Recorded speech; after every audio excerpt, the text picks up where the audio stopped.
Vous écoutez l'émission Il est écrit en balado-diffusion. Il est écrit, c'est un autre regard sur le monde et nous-mêmes à la lumière des pages de la Bible. Bonne écoute.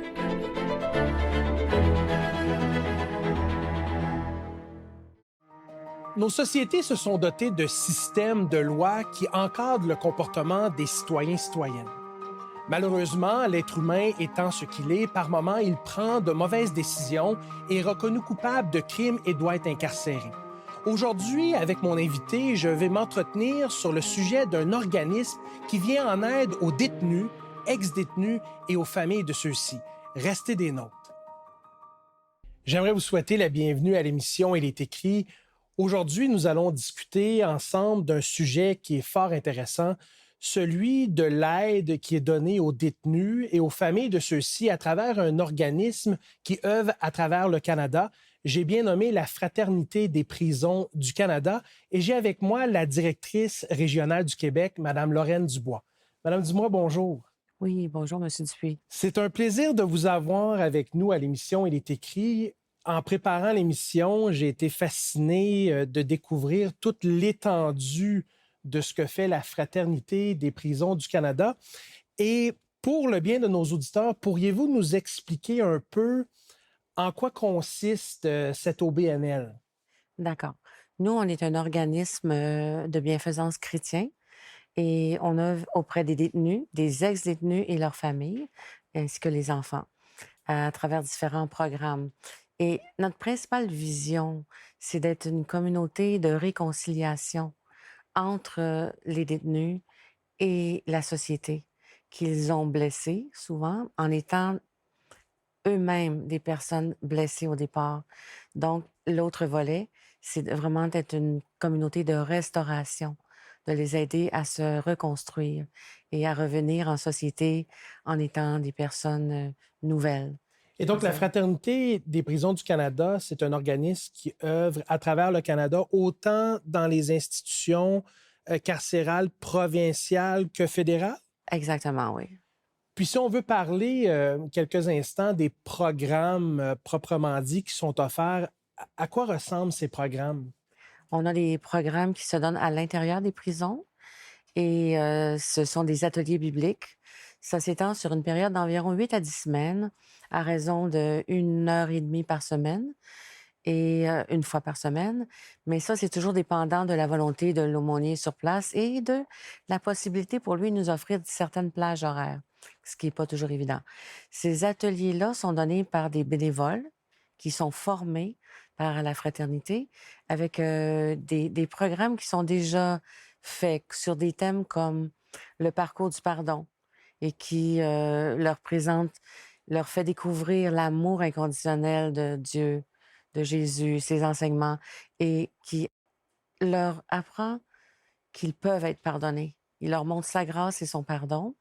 On a aussi d'autres choses comme marcher sur le bon chemin, qui est basé sur l'Évangile de Jean. En fait, tout ça, c'est vraiment des découvertes. Il y en a qui connaissent déjà, mais il y en a d'autres pour qui c'est une découverte complète, de connaître qu'il y a la possibilité d'être pardonné et de vivre une réelle transformation grâce à ça.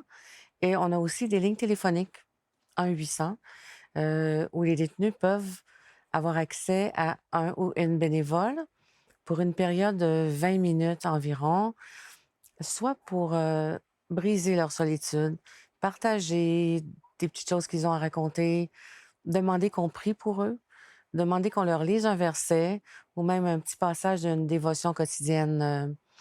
Ça, c'est des choses qui se font également. Donc, si j'ai bien compris, on parle d'un organisme sans but lucratif Oui, qui œuvre dans l'ensemble des prisons, soit provinciales et fédérales, et vous faites appel à des bénévoles qui, j'imagine, suivent une formation quelconque avant de pouvoir aller dans les prisons eux-mêmes. oui. Et ils vont offrir, entre autres, des ateliers bibliques. Outre les ateliers bibliques, et j'en conviens que c'est quelque chose qui doit faire énormément de bien à ceux qui sont intéressés, est-ce qu'il y a d'autres programmes qui ne sont pas nécessairement de nature biblique? À l'intérieur, non, pas vraiment. Mais à l'extérieur aussi, On a d'autres programmes qui se font à l'extérieur, c'est-à-dire l'aide à l'intégration, ce qui est un programme qui va être plutôt soutenir les détenus dans leur réinsertion sociale. Et on a des programmes destinés aux enfants, qui sont l'Arbre des anges du camp d'été, pour essayer d'envoyer des enfants le plus grand nombre possible dans des camps de vacances 5 jours, dans des camps chrétiens, et l'Arbre des anges de Noël. On va revenir à ces programmes-là parce qu'ils sont très intéressants dans quelques instants. Mais quand vous avez parlé des ateliers bibliques qui sont Oui. donnés, j'essaie de me mettre à la place d'un détenu qui, bon, nécessairement, ils ont commis un crime, ils ont Oui. été reconnus coupables et maintenant ils sont incarcérés. Oui. Puis pour certains, il doit y avoir un cheminement où ils vivent de la culpabilité et tout. Parlez-moi des bienfaits que vous avez constatés des ateliers bibliques qui sont donnés.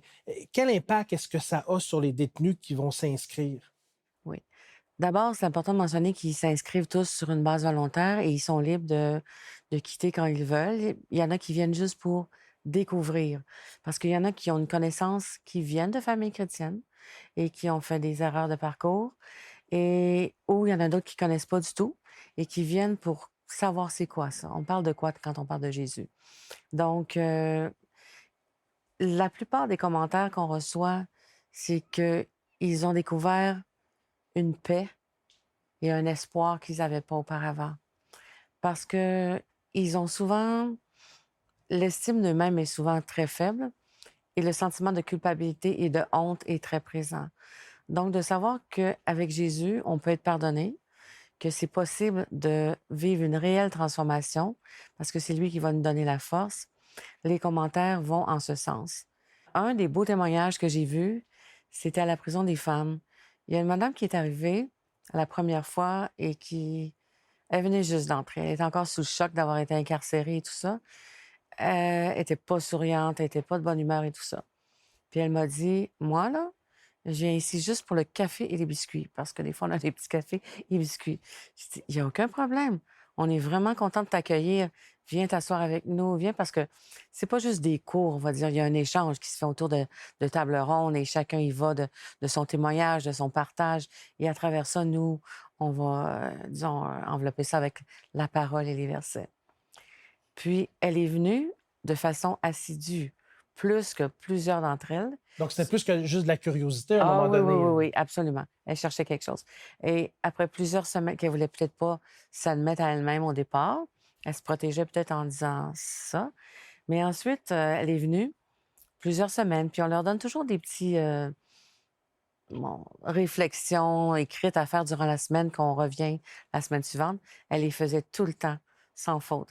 Et après quelques semaines, elle m'a dit, moi, elle a dit au groupe, moi, j'ai le goût. Je vous entends parler. J'ai le goût de connaître ça, cette paix-là, puis cette joie-là. Moi aussi, je veux savoir, je veux connaître ça. Et à la fin, elle a accepté le Seigneur, elle a connu Jésus et elle est devenue chrétienne. C'est extraordinaire comme Oui, témoignage. En même temps, on souhaite à tous qui nous écoutent, on souhaite à tous, tout court, de rencontrer Christ oui. dans la plus grande liberté. Donc, Mhm. je trouve ça dommage que certaines personnes, malheureusement, doivent passer par un chemin peut-être un peu plus difficile, un chemin souffrant qui les amène, malheureusement, des fois des mauvaises décisions et l'incarcération.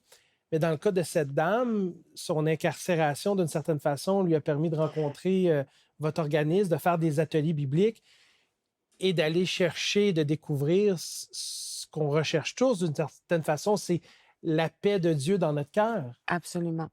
Et il y en a quand même plusieurs, parce que j'ai entendu des commentaires à plusieurs reprises du côté des hommes qui nous disent, ça peut paraître drôle d'entendre ça, mais c'est vraiment ce qu'ils vivent. D'être en prison, c'est la meilleure chose qui me soit arrivée. Parce que j'avais besoin d'un arrêt d'agir. Ça m'a permis de réfléchir. Et maintenant, j'ai découvert l'espoir, l'amour, le pardon. Et je me dirige vers une vie meilleure quand je vais sortir. Quand on pense à la Fraternité des prisons du Canada et cet organisme chrétien qui cherche à aider les détenus, Vous savez, il y a plusieurs causes dans la société qu'on peut soutenir. Et c'est juste l'impression que j'ai. Peut-être je suis dans les préjugés ou les généralités. J'ai l'impression que dans la tête de monsieur, madame, tout le monde, venir en aide à des détenus, c'est peut-être pas la première cause qui leur vient en tête. Peut-être de soutenir un autre organisme qui vient en aide à des enfants qui sont dans la pauvreté, par exemple. Oui. Qu'est-ce qui vous a amené, vous, à vouloir vous impliquer au point d'être la directrice régionale du Québec pour cet organisme-là auprès des détenus? Mais ça a été pour moi un deuxième choix de carrière, en fait, parce que je dis aux gens, j'ai été une enseignante de français. Je suis une enseignante de français recyclée, dans le sens que quand j'ai pris ma retraite, on allait dans une église et le pasteur nous a demandé de nous occuper d'un détenu à ce moment-là qui était suicidaire et tout ça. Et c'était plus par lettre et par téléphone, on a pu l'appuyer. Mais j'ai eu vraiment un appel dans mon cœur de me diriger vers ça. Vous avez senti que Dieu vous Oui, demandait de vous investir dans cette cause-là. absolument. Et vous avez mentionné tantôt les enfants, oui. Mais nous, il faut... Et ça, c'est une parole que vraiment j'ai eue dans mon cœur. Les détenus, pour la plupart, je dirais pas tous, là, mais une grosse majorité, ont d'abord été des enfants qui ont souffert énormément dans leur vie, qui ont été victimes eux-mêmes, qui ont eu beaucoup de souffrance. Et sans excuser, c'est pas une question d'excuser le geste qu'ils ont commis. Ça nous permet de voir le cheminement qui a pu les conduire à poser des gestes regrettables. Tout à fait, parce qu'on voit chez certains détenus la possibilité, la capacité à la réhabilitation. Donc, leur processus d'incarcération leur donne l'opportunité de suivre des formations, des ateliers, et certains vont revenir en société sans récidiver. Oui, exactement. Exactement. Et aussi, il faut briser le cycle. C'est pour ça que pour nous, c'est très important de maintenir, à travers les programmes pour les enfants, dont on va peut-être jeter un petit coup d'œil tantôt, de maintenir le lien entre le parent incarcéré et ses enfants. Parce que, surtout chez les garçons, les études ont prouvé que les garçons dont un papa est incarcéré ont beaucoup plus de risques de se diriger vers la criminalité eux-mêmes. Donc, le maintien des liens familiaux est un facteur protecteur lorsqu'ils réintègrent la société. Évidemment, se trouver un emploi, se trouver un logement, mais également de maintenir le lien familial, c'est un facteur protecteur de non-récidive. Bien justement, parlez-moi de ces programmes qui sont à l'extérieur des murs de la prison, qui viennent peut-être soutenir davantage les familles et les enfants. OK. On a un programme qui s'appelle l'aide à l'intégration, qui, comme son mot le dit, c'est vraiment d'être un support aux détenus quand ils sortent. On forme des équipes de 2 bénévoles pour être là parce que quand le détenu va sortir, il vit souvent de la solitude. Souvent, justement, les liens avec la famille sont brisés. Les anciens amis ne sont pas nécessairement des personnes à fréquenter. Donc, ils se retrouvent seuls et ils ont souvent à faire face à des problèmes de dépendance ou des problèmes Ils doivent être aidés dans leur cheminement Oui, sinon, ils peuvent spirituel. retourner à des comportements à risque. Exactement. Donc, les équipes de 2 sont formées par nous et ils ont une formation sur Internet, il y a du matériel, ils sont jamais seuls. La fraternité est toujours là pour les seconder et ils vont être là pour encourager la personne, la supporter, prier avec elle, l'écouter, aller prendre un café, l'encourager à se joindre à une église. Parce que faire partie d'une communauté chrétienne où ils vont avoir un sentiment d'appartenance, mais d'appartenance à un groupe sain. C'est Tout exactement à fait, ça. parce que l'influence du groupe vient consolider Oui, les bonnes décisions et, Oui. et est un manifeste de la bonne Oui. exemple autour, Oui. effectivement. Dans l'ensemble des projets qui sont offerts par votre organisme, lequel est votre coup de cœur? Bien, définitivement, c'est l'Arbre des anges parce que c'est mon coup de cœur, parce que ça s'adresse aux enfants. Et il y a 2 volets. Il y a l'Arbre des anges du camp d'été, qui est celui où on envoie des enfants 5 jours en camp de vacances chrétien. Et il y a aussi l'Arbre des anges de Noël. Celui, c'est vraiment mon coup de cœur, où le détenu fait une demande via soit l'aumônier, soit son agent de programme, pour que des bénévoles puissent acheter des cadeaux de Noël et aller les livrer à ses enfants ou poster. Parce qu'il y a des endroits, par exemple, dans le Grand Nord où j'ai pas vraiment de bénévoles. Et ça, c'est magnifique parce que on fait pas de livraison au nom de la fraternité. C'est vraiment au nom de papa ou maman qui est incarcéré. Au nom du détenu ou de la Au nom du détenue. détenu ou de la détenue. Sur le formulaire de demande, il y a une petite étiquette et le détenu ou la détenue peut écrire un petit message d'amour à son enfant que nous, on découpe et on colle sur le cadeau. Et c'est souvent, ça c'est vraiment touchant parce que j'en ai fait des livraisons. L'enfant qui reçoit ça, souvent, il est plus content du petit mot, message d'amour de papa, maman, que du cadeau lui-même. Oui, il est content du cadeau, mais il dit «Ah! Maman, papa m'a pas oublié». Ça, c'est vraiment quelque Oui, chose. parce que dans ces situations-là, on en convient que l'enfant, il est pour rien d'une certaine façon. Il écope Oui, malheureusement de la conséquence des mauvais choix du parent qui est incarcéré. Puis j'imagine qu'il y a des prises de conscience qui se font durant l'incarcération, oui, qui font en sorte que pour plusieurs détenus, il y a un réel désir d'essayer de consolider le lien, de garder le lien parent-enfant. oui, absolument. Et ils sont les victimes indirectes, les enfants. Et au Canada, il y a environ près de 350 000 enfants dont le parent est incarcéré. C'est énorme, C'est énorme comme énorme. statistique, effectivement. Oui.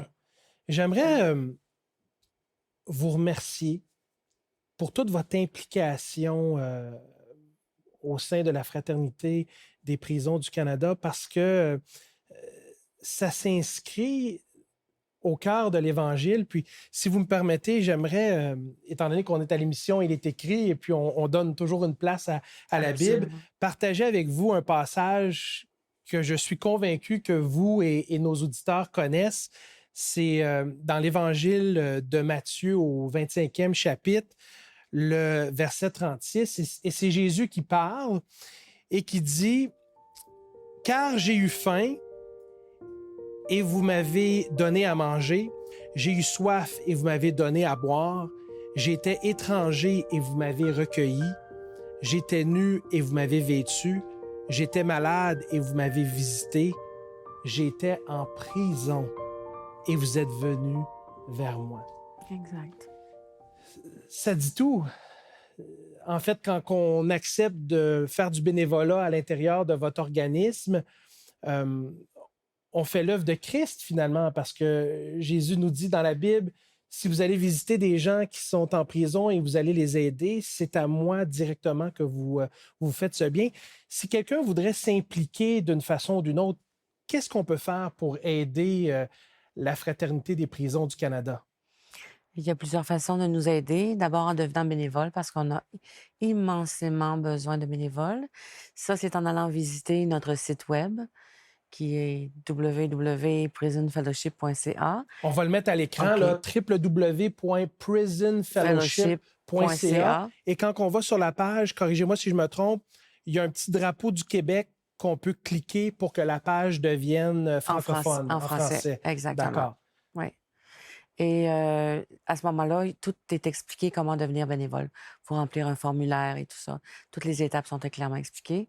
Et évidemment, si les gens, il y a un endroit où s'ils veulent faire des dons, parce que quand on essaie d'envoyer les enfants dans des camps de vacances, on essaie d'en envoyer le plus possible, mais c'est quand même assez dispendieux pour envoyer dans des camps de vacances d'été. Et si on ne trouve pas assez de bénévoles pour acheter un cadeau de Noël aux enfants, la fraternité va absorber le reste des demandes pour des cadeaux. Pour que tous les enfants puissent recevoir Oui. des cadeaux. Oui. Puis évidemment, j'en conviens, on peut aussi demander à nos auditeurs de prier pour votre organisme. Donc, s'ils Absolument. veulent être bénévoles, ils peuvent visiter votre site www.prisonfellowship.ca. Oui. On encourage nos auditeurs également à vous soutenir financièrement au niveau de l'organisation, les différents programmes qui sont disponibles. Exact. Puis, j'aimerais vous remercier d'être venu aujourd'hui partager avec nous sur ce sujet-là. Ce n'est pas un sujet qu'on discute ouvertement, habituellement. Puis, ça m'encourage énormément de voir qu'il y a autant de bien qui est fait auprès des détenus, et pas juste des détenus, mais aussi des ex-détenus et des familles de ceux-ci et les enfants. J'aimerais, si vous me permettez, qu'on puisse faire une prière spécialement pour la Fraternité des prisons du Canada, puis pour nos auditeurs qui nous écoutent, afin que Dieu puisse toucher leur cœur à voir de quelle façon ils peuvent s'impliquer de Merci part et beaucoup. d'autre. Prions ensemble. Merci. Père éternel, nous voulons te remercier parce que tu nous rappelles aujourd'hui à l'émission Il est écrit que si nous aidons quelqu'un qui est incarcéré, c'est à toi directement qu'on fait du bien. Tu as cru bon, Seigneur, de permettre à cet organisme qui est la Fraternité des prisons du Canada de voir le jour et de faire du bien dans les prisons autant provinciales que fédérales ici au Canada. Et nous te demandons, Seigneur, d'être avec les détenus qui sont incarcérés, d'être avec les familles de ceux-ci et les enfants également. Que tous, en temps et lieu, puissent découvrir ton amour inconditionnel et faire l'expérience d'une amitié avec toi. Et Seigneur, touche le cœur de nos auditeurs et le nôtre également, à savoir comment pouvons-nous nous impliquer afin non seulement d'annoncer l'Évangile, mais de vivre l'Évangile. C'est notre prière au nom de Jésus. Amen. Amen.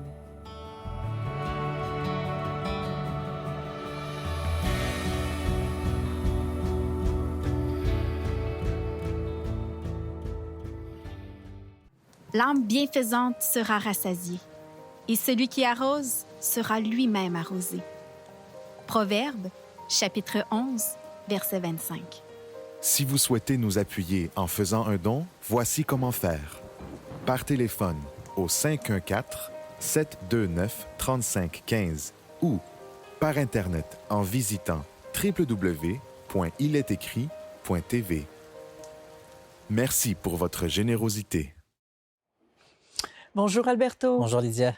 Alors aujourd'hui, j'ai un livre, un petit livret en fait, qui est très intéressant, qu'on présente rarement, mais qui, pour ceux qui l'ont lu, ont été touchés par cette histoire. En fait, c'est une histoire vraie. Et puis, tu vas m'en dire un petit peu plus. Oui. En fait, c'est le livret qui va présenter l'histoire de Samuel Tannehill. Donc, en passant, ceux et celles qui peuvent chercher sur Internet peuvent trouver tout à fait. un peu son information. C'est quelqu'un qui, en fait, donc, a eu une enfance quand même assez difficile. Donc, le livre, pour le situer, l'histoire se situe aux États-Unis, à Ohio. Et autour des années... Fin des années 50, je dirais. 50, oui. Et donc, c'est l'histoire de quelqu'un qui a grandi dans une famille dysfonctionnelle. Par la suite, il a eu pas mal de problèmes à faire face très jeune. Donc, ce n'est pas des excuses, hein, mais par la suite, ça l'a amené à faire des bêtises, faire des choses pas correctes. Finalement, il se trouve en prison. Et jeune, il s'est retrouvé jeune en prison. Voilà, vous avez aux alentours de 26 ans. Ouais. Il se retrouve en prison et non seulement en prison, mais malheureusement, il doit faire face à la chaise électrique. Hein. Exact. Donc, il doit être exécuté. Et donc, à travers son expérience, on va voir dans le livre que non seulement il souffre, hein, c'est quelqu'un qui a un vide, et que par la suite, il va rencontrer Jésus, il va rencontrer Dieu alors qu'il est en prison. Et c'est là qu'on va voir que sa vie va retrouver un sens. Il y a notamment des personnes qui font partie de l'Église à laquelle j'appartiens, l'Église adventiste du 7e jour, qui vont le visiter là où est-ce qu'il est, qui vont lui donner une Bible, des cours bibliques. Comme il va développer une relation avec le pasteur, ils vont correspondre. Voilà. Et donc, par la suite, vers la fin, c'est là que des choses, pour ne pas donner trop de détails à la lecture, je suis convaincu que la personne qui lit, qui passe à travers ce petit livret... Ils vont être touchés, c'est sûr. Sans doute. Et donc, vers la fin, alors qu'il est à quelques minutes d'être exécuté, il dit au pasteur, justement, il dit, écoute, on se donne rendez-vous au ciel. C'est ça. Donc, c'est quelqu'un dont la vie a été transformée, a été changée, qui va reconnaître ses fautes, les choses pas correctes qu'il a faites. Et par la suite, alors qu'il est sur le point de mourir, il va garder une paix et dire, Seigneur, je place ma confiance en toi. Et puis, je suis convaincu que la personne qui m'a aidé à te découvrir, je vais la rencontrer au ciel. Donc, c'est ce que je pourrais dire là, pour ce Mais livre. moi, j'encourage vraiment les gens à lire son histoire parce que c'est, comme on disait tout à l'heure, c'est vraiment touchant. Et on voit que même au plus bas de ta situation, il y a toujours de l'espoir. Donc, c'est pas... Quel que soit ton crime, il y a toujours une façon de te racheter. Voilà. Donc, 3 heures à vivre pour... 3 heures à vivre pour 5 $ plus les frais de poste. Voilà, donc on veut encourager des personnes à nous écrire, à nous appeler pour pouvoir se procurer cette offre.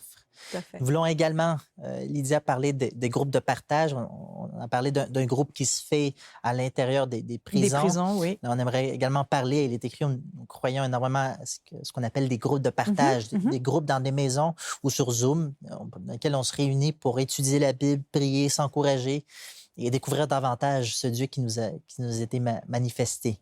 Tout à fait.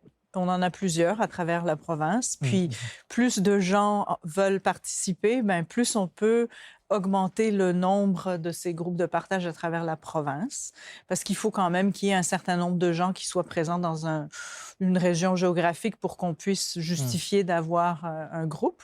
Mais depuis quelques années, on voit que le mouvement est exponentiel. Il y a de plus en plus de gens qui veulent participer, qui apprécient faire partie de ces petits Voilà, groupes. on veut les encourager à pouvoir nous écrire et peu importe la dénomination, leur croyance qu'ils ont.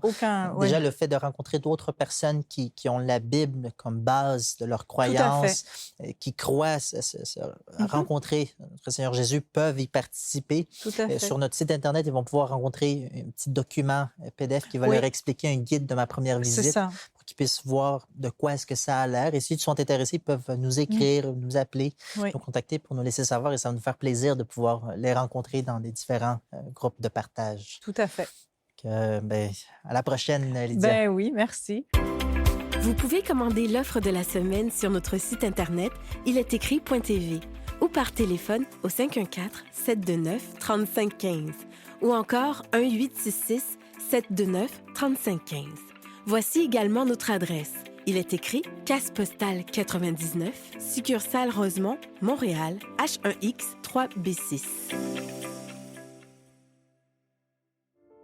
J'aimerais vous remercier d'avoir été des nôtres et je vous encourage à nous suivre sur nos diverses plateformes de réseaux sociaux, autant Facebook que sur notre chaîne YouTube. N'hésitez pas non plus à communiquer avec nous si vous avez besoin de prières ou si vous souhaitez vous inscrire à nos cours de Bible. Mais d'ici là, j'aimerais vous rappeler, il est écrit, « L'homme ne vivra pas de pain seulement, mais de toute parole qui sort de la bouche de Dieu. » Cette émission a été préparée par l'équipe d'Espoir Média Québec. Laissez-nous vos commentaires, questions et suggestions sur ilesécrit.tv. Si vous avez apprécié ce balado, partagez-le.